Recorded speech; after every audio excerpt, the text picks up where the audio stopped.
Luke. Thanks for joining us out here in your paddock near Pinaroo to catch up and talk to you about your VRT experience, how long you've been doing VRT and what made you start. We started variable rate in the 2021 seeding. We already had an older air seeder which was due to be replaced. In 2020 we had quite a good season, and we started noticing later in the season pretty significant trace element deficiencies that were actually visible in the crop. So we wanted to go liquids as well.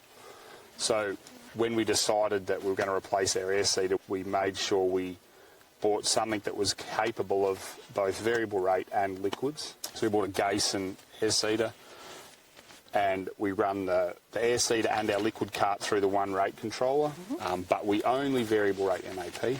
Another thing that prompted us to go to VRT and to invest in some new seeding equipment was the price of land. So I went, well, we can make the land we do have produce better. If we can do that, then that's a way we can improve our business without necessarily expanding our area. So what did your first attempt look like, Luke? It was actually reasonably successful. It worked pretty seamlessly, but I did get a bit of help to start set up, so I think that's a pretty big thing.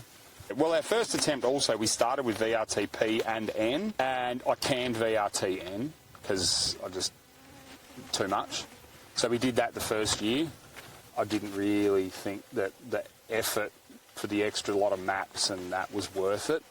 So we just went back to P. So that was our first season as well. Who did you get help from when you yeah, so I got a bit of help from Agree Decision Ag, which was actually like a branch of Emmett's, which is the John Deere dealer. And they helped me make up maps and helped me get it all set up on Operations Centre. After doing it, it would have been simple enough to do myself. But when you don't know, you don't know. So getting help was not as daunting if you've got someone else there helping you set it up. And after the first year, I'm like, this is easy. I can manage that myself. I think the biggest challenge, if you're not doing VRT and you want to do it, is the mental barrier between it's going to be complicated, can I actually do it, is it possible? I know others are, but they're much cleverer than me and they've got better equipment or whatever. Yep. Yeah. But in reality, it's not that difficult. So sometimes you just have to get started, don't you? Yeah, and sometimes overcoming that mental barrier is simply just getting help from someone that does know what they're doing. So how did you go about creating your first management zones? My first zones were actually made using EM38 mapping. I got all of my farms EM38 mapped, and from that we made up light, medium and heavy soil zones, which I could compare my EM38 maps to my yield maps, and they're actually very consistent. So the yield maps and the EM38 maps had very similar zones. That made me more confident to continue on with yield maps and not to get too stressed about overcomplicating it, worrying about elevation or even going now protein. That might be a good idea, but I don't want to overcomplicate it. You've already touched on your nutrition strategy and that you looked initially at N and P, but you're focusing on P. How did VRT change your approach to making those nutrition decisions? It changed it quite significantly. So I took over the management of the farm in 2017 from Dad and Mum. We just continued with the same sort of fertiliser strategy. We just used 24/7/12, and we used that at about 80 kilos just everywhere. Just didn't matter what was there the year before. We just put 80. We calibrated the air seeder and we went seeding.